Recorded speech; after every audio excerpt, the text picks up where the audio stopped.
To begin, we're going to go ahead and set our mat up by placing all the different parts that you see and matching them with the picture. We have our chow in, which is our towel, and we have the holding floor towel because no one likes the towel on the floor, so we always put it on top of our box. Then we have our natsume, which is our tea box, and inside of our tea box, we normally would have matcha tea, green tea, that goes here. And then we have our chashaku in the duck. It looks like a random piece, but it actually, again, is to hold the spoon up off the ground because who likes their spoons on the ground? No one, right? Then we have our chowin, which is our bowl, our chasen, which is our whisk, and we have our hishaku and kama. The shaku is going to be the ladle. The kama is the actual kettle that holds the hot water that will be used today.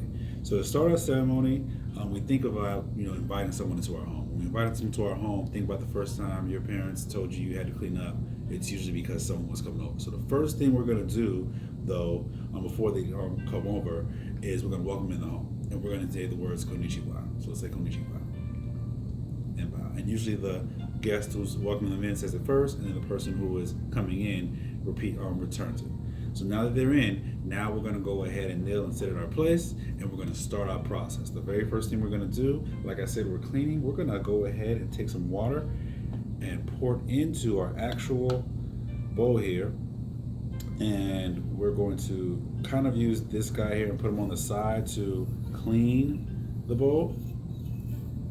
And once we have them there, we kind of tap them to the side, and we'll have another kettle because we don't want to pour the dirty water into the clean water. So we're going to pretend there's a dirty one here, and we pour it out. We normally have one there for our youth. And then we're going to now pick up the chashaku. As we put this down, we're going to actually flap it out a little bit, get some of the lint and dirt that might have been on there out. And I went out of order, but we're going to fix that. We're going to clean the spoon. And we're also going to dry the water off of the actual chow in. Okay? Once we're done wiping both, we're going to again flap this out, fold it back, and place it down. Now that we have cleaned everything and everything is purified, it's time to start making the tea. Okay? So the first thing that we're going to do is we're going to go open up the natsume, pick up the chashaku, and we're going to put in about maybe 1 or 2 scoops into the actual chow in. Normally no more than 2. We close it up. Pour it here.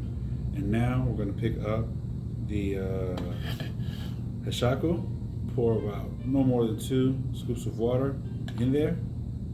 And then now we pick up the chasen, and now it's all about wrist action. Wrist action, which means we're going to be kind of just moving my wrist. You see, I'm just moving my wrist. That's all we're doing, and we'll do it in a speedy fashion. And we're going to go up and down and side to side. So you're kind of making a cross in there, kind of, or a star, however you want to do it. And you're spinning, and you want to get as much foam as possible. The foamier, the better. All right. Now that we have it all there, and you see it's all foamed up. It is time to kind of set it up. Right now, per USDA regulations, we are not allowed to drink this particular tea, so our nose becomes our mouth. We're going to smell the tea, right? And this is where the idea of the kintsugi comes in. Right? And kintsugi is the art of using precious metals to repair broken pieces of your plateware or anything that you have there, right? And the idea behind it is that you think about all the scars you have and all the things that you learned in the past that were broken you. They are who makes you who you are, and they actually make you better. So we call this the best part of us because we've healed from it, and now that we've healed from it, it is now the best part of us. So we're going to make sure every time that this part is facing forward. So let's say, for instance, it's facing you. You're going to turn the bowl clockwise, not counter, but always clockwise, towards the actual guest that you're leaning it to. You're going to go ahead and provide it to them. They will receive it on that side. Once they receive it, they're not allowed to drink from the side. It's the best side. You never drink from the best side. You're going to turn the kintsugi back to the other person, and that is the side where they will consume the tea. They will let you know how great it is and return it back to you. And once they have returned it back to you, you simply have placed it down, you konnichiwa, and your ceremony is complete. Once you have one child that has done it, you're going to go ahead and flip-flop and have them now help the other person do the actual ceremony as well.